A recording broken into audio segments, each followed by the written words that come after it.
Everyone, this is Eric Bana with NASCASP, and welcome to our Weatherization Day 2018 kickoff webinar. I'd like to thank everyone for joining us today, and before we get started, I'd like to just cover a few housekeeping notes. So, this webinar is being recorded as we speak. The recording will be available on the NASCASP website, and it will be sent to all of those who registered for this webinar. Additionally, the slides you see today and any resources you see today will also be sent to all registered attendees and on the NASCASP website and the websites of the respective organizations presented. We have over 200 folks registered for this. It looks like we're sitting at somewhere over 100 logged on right now. So it's a big webinar, and we're going to have to keep everyone on mute. So at the end or throughout, you can give questions through the Q&A feature, the chat feature, and at the end we will do our best to answer those questions. So be sure to use that chat feature at the bottom there. Additionally, if at any point you lose audio in this webinar for some reason, go up to the Communicate tab in the left-hand top of your screen. And if you use the Communicate tab, you can test your audio there, and that'll usually get your audio back up and running. So, with that, I will proceed to the webinar. The presenters today, myself, Eric Bana, the Program Policy and Communications Manager with NASCASP. I would also like to let other speakers introduce themselves. Good everyone, this is Natalie Kramer from the National Community Action Partnership, the National Member Association for Community Action Agencies in DC. I'm David Bradley. This is Tara Clark speaking for David Bradley. He just had to step on one call for 30 seconds with the Hill. Sorry, he'll be right back. Oh, here he is. You're in. Hi. Hi. Okay. Hi, David. And David, sorry about that. Okay, this is David Bradley. I'm back. Great. Okay, so NASCASP will start here, and we're just going to talk a little bit about the importance of Weatherization Day and what the goals are and what resources are out there for all of you to really drive home the impact that weatherization is having in your communities. So the goals of Weatherization Day, of course, highlighting WAP, highlighting the nationwide network and its impact that it's having, and then increasing awareness of the WAP for three key audiences. Time that we are talking about communications and a public information campaign like Weatherization Day, we want to keep in mind what audience that we're speaking to. So the major audience is leaders and decision makers at the federal, state, and local level. David, I'm sure, will be talking about that a lot in his presentation later. Looking at potential partners like utility companies, other organizations or community, possible funders, non-traditional partners that haven't really engaged with weatherization, things of this nature, and then of course potential families in need of weatherization services. To note that this year is especially critical for Weatherization Day. We want to build on some funding gains we've had.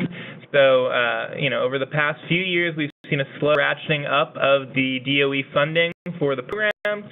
Congress has been very gracious to us in giving some extra funding, and even most recently in the omnibus that was released this week, adding another $6 million. So really important to capitalize on those gains and a strong showing for Weatherization Day this year. October 30th is Weatherization Day, but it's really just an anchor date. So we would love for things to happen on Weatherization Day, but if your organization has an event or gets an article in their local paper or something of that nature, and it's in November or something of that nature, that is perfectly fine. It's really an anchor date. You can really say, we just celebrated a successful Weatherization Day, learn about our weatherization program and the work that we do in the community. So just a few examples of some past events. We're going to look at some events that happened last year and some different things that organizations and states have done across the country. So this was from a site visit in Ohio last year with the ranking member of the House Energy and Water Appropriations Subcommittee. Obviously, an important member comes to WAP funding, so they did a great site visit. Anytime you can get a member out and seeing the workers on the job, the different technologies that are used, you can see the blower door infrared camera there. That is a successful site visit. Other events that people have done are fairs and expos. You can see over on the left, out in the community, getting people out to learn about weatherization. In the center, this was an event in Missouri last year. The state association got together and really did some education of policymakers at the state about the program. On the right here, a great idea, a block party. We're getting people out from the community agency and using it as a touch point, not just to promote Weatherization Day, but many of the community action agencies, of course, are running multiple programs. So it's a great opportunity on Weatherization Day to really bring people in to all of the programs that you offer. A lot of states and local governments do a proclamation commemorating Weatherization Day. Some of them do Weatherization Month, Energy Efficiency Month. These are really great ways to highlight weatherization and the program, and particularly connect it to your state and the impact that it's having. And these also are looked upon favorably by members of Congress in Washington to see that their state government is really recognizing the value of the program as well. We're going to talk about when open up the communications toolkit that NASCAS put together. We're going to talk a lot about social media, but definitely don't diss traditional media and local news. These 4 examples on the screen here are all from last year, and the Weather Assistance Program is really highlighted in all these local news stories, going into a client's home, speaking with a client, speaking with the members of the crew. These are all really great ways to highlight WAP for Weatherization Day. Some existing resources on the NASCAS website. We have Weatherization Day Planning Toolkit that has a lot of good templates for press releases, for schedules, for events, a lot of great ideas in there. Also a Weatherization Site Demonstration Toolkit that has everything you need to put together a successful site demonstration, checklists of equipment you might need, steps you need to take. These resources have been out for a while now. We've updated them last year. Additionally, the WAP Storytelling Manual. That is a great resource with a lot of research-based tips about how to communicate and tell a weatherization client story. There's a lot of work that went into that, looking at what messages work well with the public, with various audiences. So encourage you to look at that as well. So when we send the slides out, these links will take you to those, but all of these are available on the NASCAS website, www.nascas.org, nascsp.org. So we are here with the 2018 Planning Communications Toolkit. Again, this link, when you get the slides, will take you there. We're going to send you the toolkit, but I want to share my screen right now and just jump into that toolkit a little bit so that you guys can see what the resources are to offer in there. Okay, so folks should be seeing my screen right now. You can see here is just the opening cover page, but I want to highlight the various contents in it. So I'm going to focus a lot on the calendar, logging activities, and then also the social media resources. So in here you will see the contacts of the various point people at the national organizations that are giving this webinar, NASCAS, the partnership, and NCAS. These are the folks you should be in touch with if you have questions about Weatherization Day.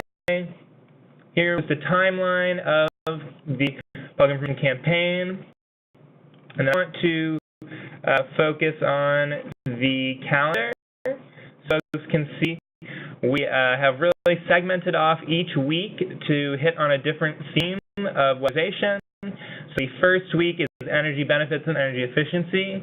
That's the first week of October. And October the 5th is kind of a wider energy efficiency day. A lot of the energy efficiency organizations in DC and across the country come together and do Energy Efficiency Day. So it falls within the first week. Another good touch point for you to make some communications efforts on social media and elsewhere. The second week, focusing on jobs and partnerships, and also training as well. A good time to engage the Weatherization Training Center in your state. Health safety benefits, the third week, looking at the health impact that weatherization has. And then finally, that final week leading up to Weatherization Day, to kind of fill social media and your organization's websites, your newsletters, any venue that you do communication in with client success stories. And again, look back at that storytelling manual to really drive home how to do a successful client story. But we want to that week highlight the face behind weatherization. And of course, the Weatherization Day is October 30th every year, and it is on a Tuesday this year, which is great. I think last year it fell on a Sunday, so it was a great that it's during the week. So just some reminders about the various themes there that you can see. I'll have a slide touching on this, but we want you to, as best as you can, log your activities. We have a Google document that you can go in and just kind of say what your organization is doing. That way, the national organizations can pay attention to your social media, your website, and really elevate those events and highlight them on a scale. Into the social media portion of this toolkit, we have a lot of pre-made tweets. These have been updated from last year. We've kept some of the best ones and more popular ones that people used last year, and we've added some new ones. There's some really great fill-in-the-blanks here where you can tag your own agency, tag community partners that you have, looking at really customizing things for your agency and your local community. For example, at agency, so you tag your organization, your community action agency, your state, and you'd say you leverage blank amount and additional funding to maximize our ability to provide weatherization for local households. Really great way to do things and have it done in a way that's customized to your agency. So we have those segmented out by those themes that we mentioned on the calendar for each week. So definitely take a look at that. I will also note that there are Facebook posts. They're longer because Facebook platform allows you to do a bit longer, more in-depth postings. And I will skip ahead. We have a lot of great images and infographics that were put together for this year. So we have some links in there to sites where you can put together your own infographics, but these you can really copy and paste and download and use on your social media. So for example, health benefits of WAP. These really great infographics that you can just plug and play. Also note really quick before I move on, because I don't want to take too much of the time here. If I scroll past all of these images, we also have links to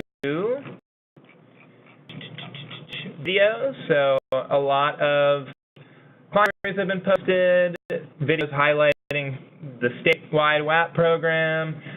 We have the WEX TV series from several years ago, just focusing on the WAP workforce, history of WAP videos back from the 40th anniversary 2 years ago. So there's a lot of links here all in one place if you want to utilize those videos. Additionally, reports and fact sheets. There's been a lot of research at the national level and out in the states about how really is a sound federal investment and how it pays back in the federal investment in weatherization funds. So this is a great hook to add to your posts and really link to some data and some key information about the program. I just wanted to highlight that. Then finally, at the bottom, you're going to hear later from David Bradley about some tips about engaging policymakers. That is this page here. Then the final page is focused on the Weatherization Leverage Partnerships Project that the Community Action Partnership and Natalie, who you're going to hear from in a little bit, run. So that's a lot of good resources there on leveraging. That's the really quick version of the toolkit. We hope that you are really able to engage in this and check out the resources there. I'm going to pull us back to the slides really quick.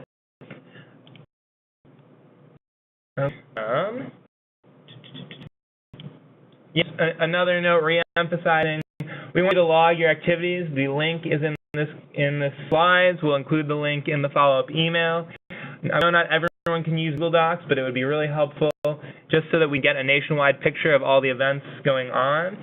You can put in that Google Doc your organization name, what you're doing, the date, any links to your social media or website. That way the national organizations can really elevate it on our social media and in national newsletters and things like that.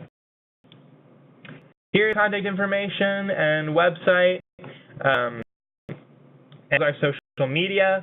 We encourage you to reach out. If you have any questions about any of these resources, don't hesitate to reach out to me. And I will happy to take questions at the end through the chat. I'm going to pass things over to Natalie from the partnership. Natalie? Thanks, Eric. My name is Natalie Kramer, and as I mentioned, I work with the National Community Action Partnership, managing our Weatherization Leverage Partnerships project. Before I go any further, I did just want to make a note today that we're really thinking about all those that are in the path of Hurricane Florence, and we know that all of our agencies and our weatherizers really are going to be playing an important role in the recovery. So if you're on the phone or if you're listening to the recording later, just want you to know that we're thinking about you, and here at the national level, we definitely are ready and willing to do anything that we can to help. So with that, I'll go ahead and move forward. As I mentioned, host the Weatherization Leverage Partnerships project. We are funded by the Department of Energy to be working with you all in the Weatherization network. We're designing private partnerships and programs that really leverage the Weatherization Assistance Program. So thanks, Eric, for including some of those resources in the toolkit to really helpful to you all in October, but also throughout the year in engaging your partners. So I know that a bunch of the pieces that Eric mentioned and in this toolkit and thinking about the events that you're going to be hosting can be sort of a daunting task. So we just wanted to remind you to use your partners, these folks and these agencies that you work with all year round, really understand the importance of the Weatherization program to your local community, and so really take advantage of that, asking them to help highlight the program during this month of October, and also to really amplify your message and your events. So we just put a couple of examples. You know who your partners are and who you can really call on during this time to help with your event and to amplify your message. And they really understand the value of the Weatherization program, not only to the families and the households that you serve, but also to the creation of local jobs and in working with local businesses in your community. So they're really a key player in Weatherization Month and the activities and the messaging that you're working on. So I would really invite them to share that and what they think of the program, and also how they coordinate their services with the Weatherization Assistance Program. So those agencies that run LIHEAP, those that coordinate health services, to really shed on the fact that these programs are coordinated, that you're collaborating together to make sure that families get really the best package of services that they can get. And just also a note on community groups, especially those with an environmental or housing focus. They really have a vested interest in the Weatherization Assistance Program. So I encourage you to be really proactive and collaborative with those groups, to coordinate your plans and your messaging with them so that you're all telling the same story during this month, and especially during that Energy Efficiency Day that they're going to be participating into. Utility partners, really just to utilize them, their resources and their capacity to help advertise your event that you're hosting during this month, but also really to advertise during this time the partnership that you all have and operate throughout the year, whether you're coordinating programs with them whatever that relationship may be that's serving your community, now is really the time to be highlighting that. They have large communication teams, so really taking advantage of the materials that they've created, especially around energy education, and sharing those during this time. And then thirdly really is to ask for donations. So this is really a win-win because you'll have giveaways for your event. They're getting to advertise their company, and also that they work with you, who's really a trusted organization in the community. So again, just another reminder about utilizing your partners during this time and taking advantage of their capacity as well. I also wanted to just note that we can help with data.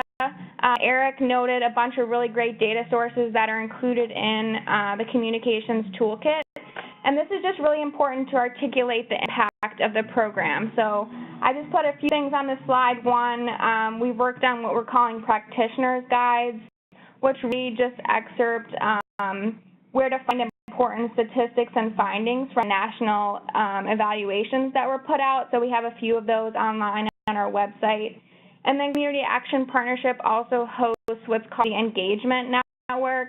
So this is for our agencies working on community needs assessment, but it allows folks to access data on low-income households, and you can either pull it down as a report and take those data tables. It also creates graphs and then GIS maps like the picture that's on the screen here. So it's online. You just create a username and password, and then you can access that data and take it down to really the census level. So just wanted you to know that that's out there and it's available, and might help you to really highlight the need in your community and how weatherization is really helping to address that need. So you have your own data that can help really tell this story from your agency, but also to highlight that there is a state network of weatherization, the kind of impact that you have in your state, and also really that this is a nationwide program, as Eric mentioned, so using those national statistics and really painting the picture about who is served by the weatherization program and how they're served, and really why this program is so important. So just really wanted to be encouraging you to use different types of information throughout this month. This is a graphic, I think, from last year. That's just another example of how you can sort of connect the dots for folks about what the weatherization program is really all about. More than data is also just to show people what the program is about. So we call these really active photos. So folks that aren't familiar with weatherization can really get an accurate idea of the program. So showing that you're working with people, participating in energy education, you're installing measures, and really that this is an active program. So these are just a few examples. Eric had some on some of the beginning slides, and then there's some great graphics in the toolkit as well. But just to really think about, in addition to the data that you're sharing, especially on social media when people are just looking at the pictures and maybe not the language that's attached to them, that you're really telling the story that you want to be telling with the pictures that you're sharing. And then is really just to, again, connect the dots for people that don't know a lot about this program, that you're installing these measures and having this impact on individuals in your community, that your staff meets with clients so that they understand the process, or partnering with X utility and this agency, we were able to serve even more families in our community, and really that your program helps seniors stay in their homes, by preserving the community's housing stock. So these are a few examples of how you can really emphasize the connections between what you're doing and the impact that it's having on families and your community as you highlight your program. As Eric mentioned, we really hope that you'll keep us updated. We really want to be highlighting what you're doing at your agency and in your state. So hopefully you'll tag us and definitely send along success that you have in getting press around your events. Our communication team really does want to be sharing what you all are doing during October, but also just throughout the year with your weatherization assistance program, and especially with the partnerships that you're developing in your community and in your state network. So thanks so much, Eric. And with that, I will turn it over to David Bradley, because I think we're going to take questions at the end. Okay, well, thank you. And thanks to the 128 people who've dialed in for this event. And I really appreciate your dedication and professionalism and commitment to the weatherization program. I mean that. I've spent a lot of time thinking about how we can really grow the program. It's not only resource-wise, but grow it in terms of members of Congress who are committed to being leaders for the program. And, so today is some very specific comments that apply to the network generally. If you're doing things the right way, if I'm pointing out some things the wrong way, but you're doing them the right way, it is general to the network on what we got to do. I truly believe weatherization is at a tipping point in Congress. We can see significant growth if we do things smarter, all of us. And they're not hard steps, but if we do some things smarter, we can see some substantial growth. And if we don't mind and our business in Congress, if we don't do things, I think, a little bit differently in terms of communication in some of the meetings, then we're going to muddle along and we're going to be thankful for $6 million increases, whatever all of us want to get to $300 million in the program and some robust growth in it. So this is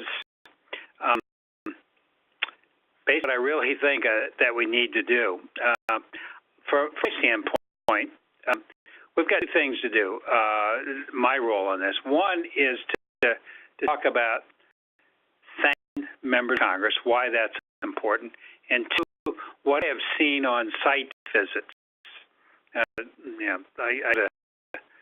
many of these every year. We see that works and what I see that doesn't, and how we can make them more effective.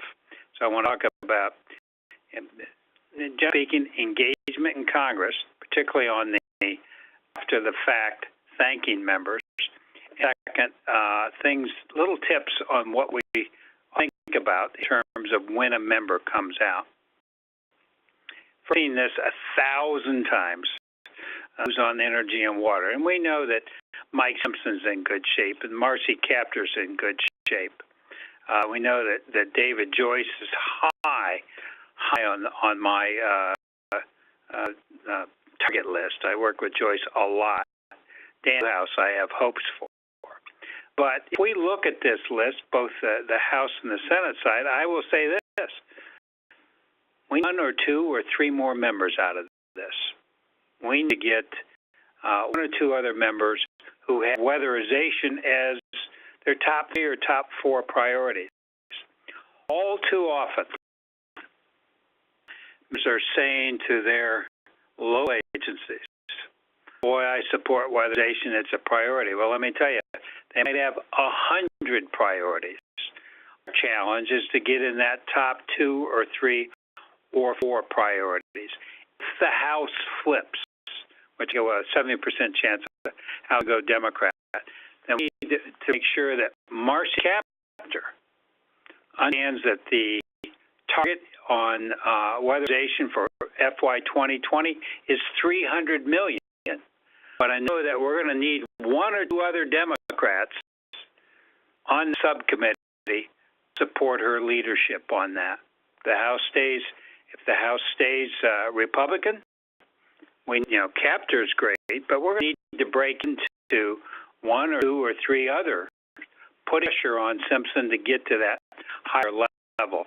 So when we put out target lists, who's important, who's not, we need to do, I'm talking about NCAF, we need to do a better job of work the local agency on specifically, just drill down on what we want out of that member. I think we say, write your member, talk to them, so and so. Much more specific. And we all have to agree on a target, whether it's funding or reauthorization. But on funding, the target for 2020 is $300 million. With everybody, that's it. We're going after $300 million. Go ahead. Senate, same thing, except that we're lucky in a way. We've got Coons is terrific on this. Murray's good. Shaheen's good. Collins is great. But we need, and Murkowski's great. We got a couple more members out of there. So we're fortunate that we've got members who will, as a priority. My takeaway from what I've just said is that we need bench strength. We need 2 or 3 other members to join in, and this is the highest priority. When the members sit down and they really go through what they want, and they're simply doing these constituencies or interest groups around town. So we got an increase, and we're lucky. That was work on House side, good work on Senate side. We have to make sure that members in the network, not our local agency, but from the network, thank you for your efforts on this. So we'll put out a list of those that really did it, and a few others that we might include that are part of our long-term strategy. And I don't know a politician in the country that won't take credit for a victory. He didn't do anything, and didn't. So we're going to put out a list on this. But the way to build momentum in Congress is a member all across the country, thank a member for doing that, and pretty soon that member is going to feel that weatherization constituency is his or her constituency. And I have to defend it. They're going to have to lead on behalf of that. So how we handle this moment of success is going to be very important going forward. And then obviously bring it down to which you've heard on the previous 2 speakers, how what Disney does in their district is going to be important. So we're going to need to spend some time, a few minutes, and to Congress our appreciation for their leadership on this. It would have been very easy for Congress simply because it was neither House or Senate, it'd be very easy for them to just say, okay, same level on that, no increase. But people had to fight for it, got a few more bucks.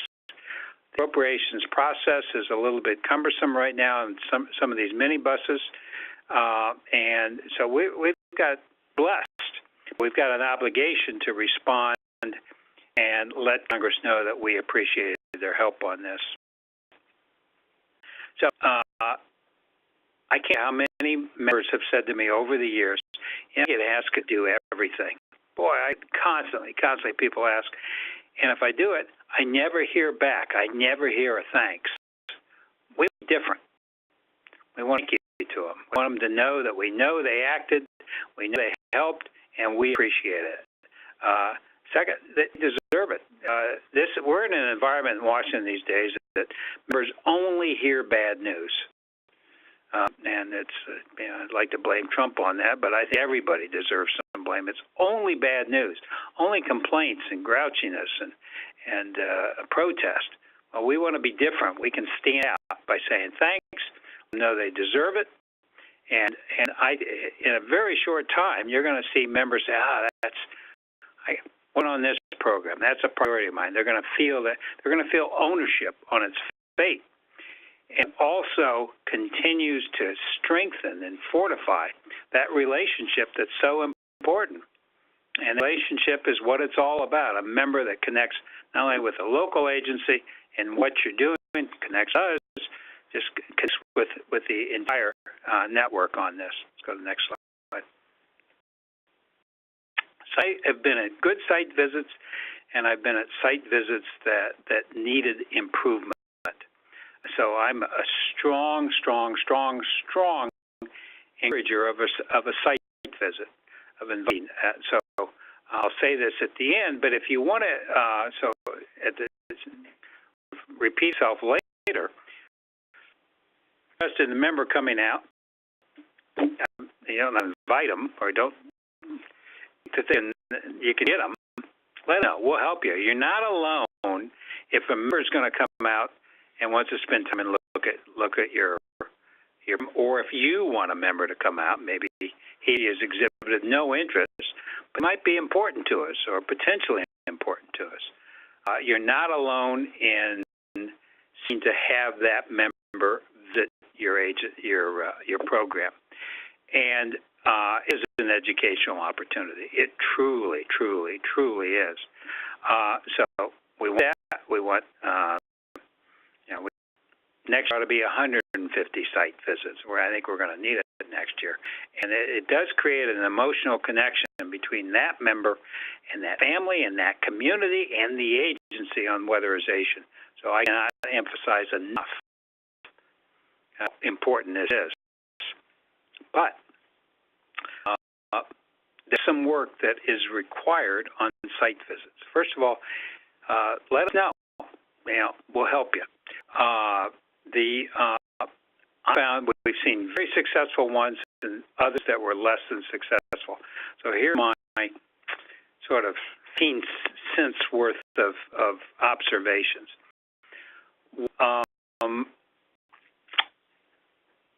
feel more comfortable, so I want to throw this out for consideration. If they were a point person, if this were baseball, I'd say they're a manager, but if there were a point person that really is looking at how the event is going to unfold from his perspective, from the member's perspective, from a 30,000 foot. So I think a leader, a coach, a team leader, someone sort of managing that event. I've been in some that I always felt, man, that was sort of haphazard. So someone who's quarterbacking that event, number one. Right. And easy to do, but man, we want activity. Those successful, I assume the Captor one was incredibly successful. Looks like Missouri probably was. Years ago, Ohio did one with Dave Hobson. I was chair of Energy and Water at that point. And man, I remember him on an aluminum ladder looking in the attic with the thunderstorms rolling in, and I see there's lightning. I think, boy, if he gets from the ladder, it's going to end our program. But saw action. In weatherization visit, there has to be activity going on. And members want to see the crews, dirty and their fingernails and just and scurrying around with activity. They want to see because they're curious. So there's got to be activity going on, not a completed house. Activity going on in that house. Next, think of the time. What is it you want to communicate? What is I call it elevator pitch, but what are you going to say? And that is has to be thought about ahead of time. And what do we want to impart to this member? You want to give an overview of what the house is, how it's going to make a difference in their lives. You want some stories that connect emotionally, but also know your objectives of that member. We need to grasp what we want that member to take away with, and want to know how that member can help us. And this is probably a little bit out of sequence, but I think any site visit not end without a definitive ask of member. And it is, more money in this program. I know things are tight in Washington, but you've seen what we're doing in the community. How can you help us get additional funding for weatherization? How can you do this? How can you do that? You leave it with an ask. That is part of strategy. Those that on the crew and at the house are going to talk to the member, rehearse a little bit. Homeowners, they tell good stories, but maybe you spend a minute or two. Some of you do, some of you don't, I've seen. Remember, with what they're going to say about it, what workers are going to say. It's always successful when community stakeholders just happen to stop by and say how much they appreciate this weatherization program. What is it? It could be a utility executive, could be county commissioner, could be the mayor, whatever. Somebody else just stopping by, heard you were here, and want to say how important this program is in the community. Next. I want to put something else, probably later on in these slides, but something else at this point. And that is, in a big setting, they're going to see a lot of activity on a home being weatherized. But things is if maybe somebody else's home who was weatherized a year ago or years ago could stop by and tell that member of Congress what difference has been since their home was weatherized, how it's improved their health, how it's improved their quality of life, how it's reduced heating costs. What difference has it made in their life? So you got an action item going on, the crew working, and you've got somebody coming in and saying, boy, what a difference this made. Cabinet and local weatherization agencies are good at this. Some need to be a little bit better, and that is we need to reach the press. I think better, and not to say that many don't handle it just right now. On this, that member of Congress is going to want some press. That's what they're all about. So you can let their office take the lead, but for help or quotes, if you press release, let them obviously look over anything before you send it out. But think carefully on what is your response, who's ever sort of the spokesman, the agency director or whatever, board or whatever, carefully about what you're going to say to the press. Don't wing it. 2 or 3 things that you really want to hammer home. And agencies do, some don't. I come down the side of preparation. Next is follow-up. What if a member comes out by himself? Or a lot. Well, they go on to their next stop and next stop and next stop, and they're going to spend a week in the district. By the time they get back to Washington, weatherization 30 to an hour or whatever it was is a blur and perhaps even gone from their memory. So we track that. We need to make sure that we can maximize the time they spent with you to effectiveness here in Congress. So if the member's there and it's the member, who do we talk to? Who do we follow up in with your staff back in Washington? Want that? We clearly want that.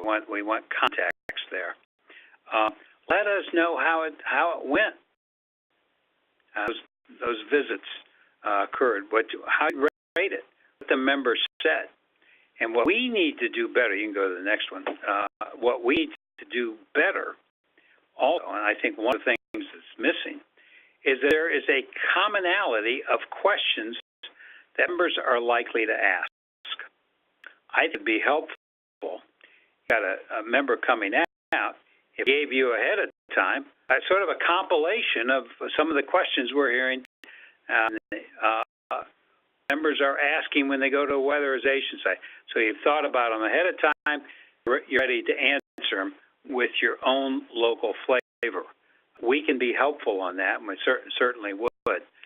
And again, sort of the aim is, what an items? What are we planting to see that how they be helpful to us in Washington? And what the frustrating thing is, and what we've all got to do better, members will stop by and say, man, I like this program. I really support what you're doing. Good work. Make a difference in the community. And we feel good. But it doesn't necessarily translate into action that makes a difference in Congress. So we want to be able to do that. That's the slide I've got. So with that, I'm supposed to pass this back to Eric. And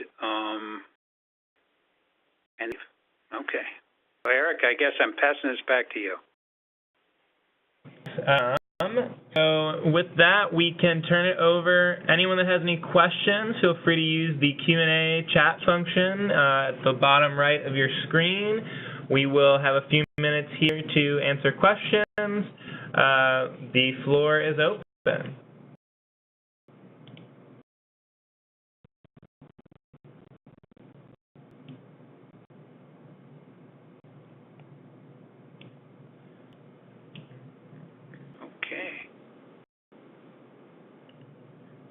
Okay, well, just reiterate what I had said earlier, that this recording and all of the slides and all of the resources that were mentioned here are going to be sent out to all of the registrants of the webinar. We will be have in that follow-up all of the contact information of the relevant organizations that you need. So, we're looking forward to all great events and actions out in the network, and we, again, do encourage you to be in contact with the organizations and log those events so that we can see what's going on all across the country.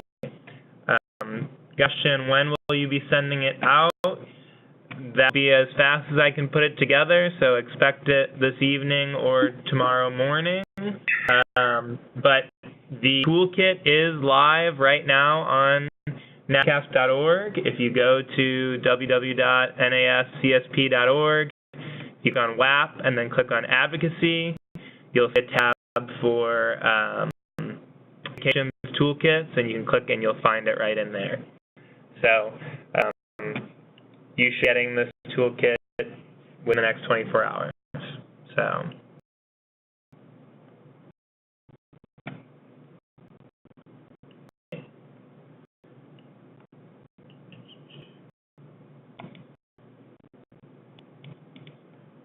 Well, thank you everyone for being on today. If you have any question, just send it our way. We're happy to help, and we look forward to seeing all of your activity on social media and out in the network. And we thank you again all for being here. Thanks so much. Thank you. David, take care.